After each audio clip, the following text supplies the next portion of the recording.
Después de obtener su independencia, México enfrentó la difícil tarea de consolidarse como nación.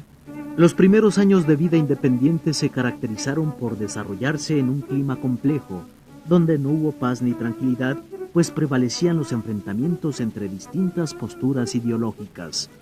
Al finalizar la Guerra de Independencia y desaparecer la autoridad virreinal, se necesitaba una nueva forma de gobierno capaz de reorganizar el país. 3 proyectos políticos se confrontaron entonces: la monarquía, la República Federal y la República Centralista. Primero se estableció la monarquía. Posteriormente se adoptaron regímenes republicanos en donde se enfrentaron 2 posturas, el federalismo y el centralismo. Los federalistas buscaban construir una república en la cual los estados gozaran de autonomía, pero con estricto apego a una constitución.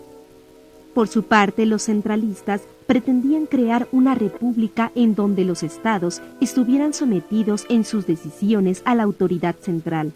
Pensaban que los estados no debían tener autonomía. Tras el primer régimen monárquico, se establecieron diferentes gobiernos republicanos en los cuales las luchas entre federalistas y centralistas fueron frecuentes.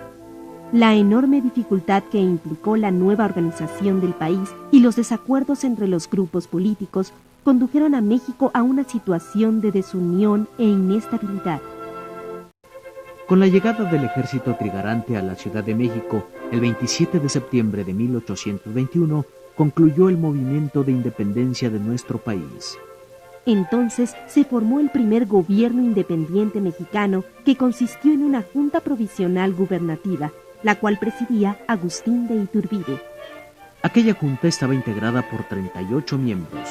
Su tarea radicaba en gobernar de forma provisional mientras la nación se organizaba. Una vez que concluyó la labor de la Junta Provisional, se integró el Congreso Constituyente con 120 diputados de distintas clases sociales y provincias del país. En el Congreso se expresaron 3 corrientes políticas. La corriente borbonista, que pugnaba por el gobierno de un príncipe español. La corriente iturbidista, que buscaba proclamar a Agustín de Iturbide como emperador. Y la corriente republicana, que, como su nombre lo indica, trataba de hacer de México una república.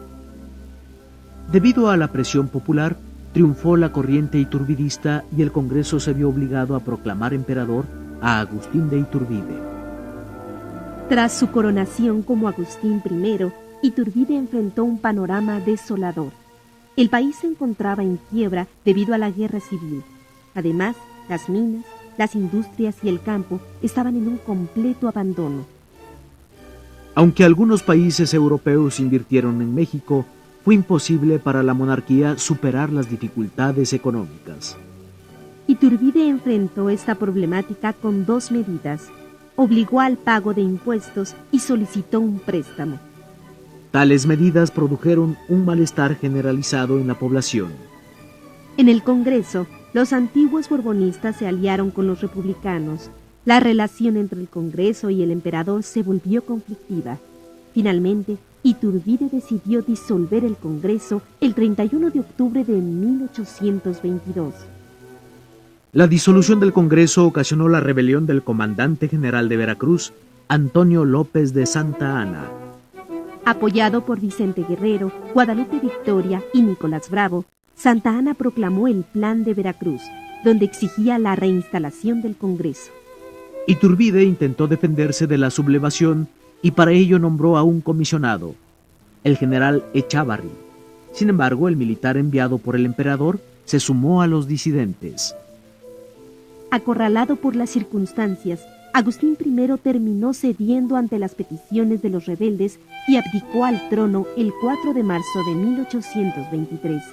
Tras algunas semanas, abandonó el país. 10 meses apenas duraron los sueños imperiales de Iturbide. La caída del imperio obligó a una reorganización del país. Se eligieron diputados y se integró un Congreso con el objetivo de redactar una constitución. La mayoría del Congreso se inclinaba por dar a México la organización de una república federal, pero había un sector que prefería un régimen centralizado. El resultado de los trabajos del Congreso fue la Constitución de 1824, de carácter eminentemente federal. En ella se reafirmaba la independencia de México, su organización federal y la división del poder en 3 instancias: el poder legislativo, Cámara de Diputados y Senadores; el poder ejecutivo, presidente y vicepresidente; y el poder judicial, Suprema Corte de Justicia, tribunales y juzgados. Los centralistas no quedaron conformes con la Constitución. Continuaron luchando por imponer sus ideas e hicieron imposible que se respetara la legalidad de aquel documento. Bajo el régimen de la Constitución de 1824, fue electo para cumplir un mandato de 4 años el primer presidente de la República Mexicana, Guadalupe Victoria. Durante la gestión del primer gobierno republicano, se impulsó la educación lancasteriana, la creación de la Tesorería Federal y la fundación del Museo Nacional. Sin embargo, el panorama de pobreza persistía. A ello se aunaba la inestabilidad provocada por los conflictos políticos. No era sencillo sobreponerse a los 3 siglos de explotación del régimen colonial ni a los daños ocasionados por la Guerra de Independencia.